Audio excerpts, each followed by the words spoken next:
In this lesson, we will learn about conditional statements. So what are conditional statements? Conditional statements are statements that run according to the outcome of a condition. So if a condition is true, then the following set of statements will be executed. Okay, so there are three main types of conditional statements in Python. They are the if statement, the elif statement, and the else statement. These are the most commonly used conditional statements in Python. So in this lecture, we will be learning about the if statement. Now the basic logic behind if statement is that there will be a condition, and if the value of that condition is true, then the following set of statements will be executed. Now here is a flowchart which shows an example. If the value of x is greater than 5, then we will print the value of x. So this is the logic behind the if condition. That is, if the condition inside the if is true, then the statements inside the if statement will be executed. Now you will understand this better as we try out a program. So this is an example, and you can see that x equal to int input, enter the value of x. We learned about this in our last lecture. This is how we input value given by the user into the variable. Now here is our if condition.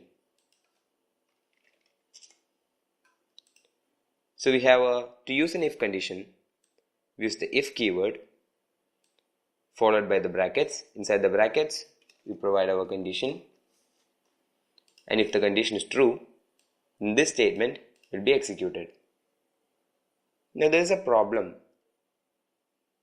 If all the if statements are written like this, is that the programmer will get confused of which part is inside the if statement and which part is not inside the if statement.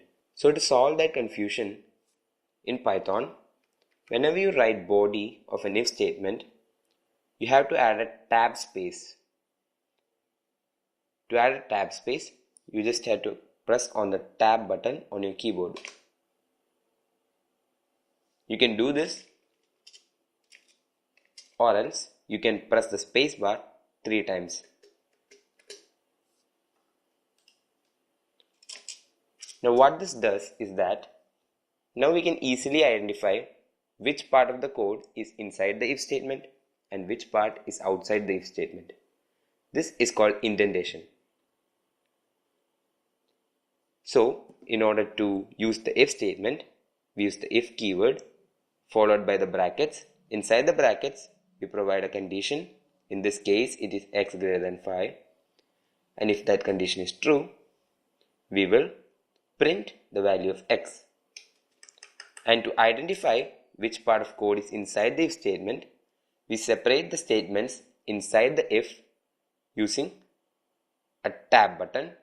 That is, we'll add a tab space. Now you can easily understand which part of the code is inside the if statement and which part is outside the if statement. Now let's run this program. Enter the value of x. We'll enter 16, which is greater than 5.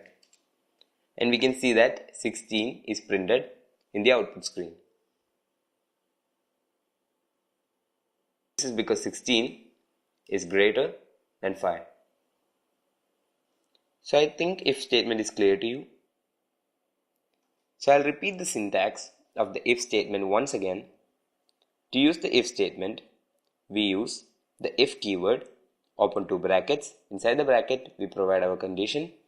Use a full colon. You need to remember this part. The full colon has to be used, not a semicolon, but the full colon. Then, after inserting a tab space, we write our code inside the if statement. In this case, that is print x. Okay, so that is all about if statements. In our next lecture, we will learn about elif statements. I'll see you there. Thank you for watching.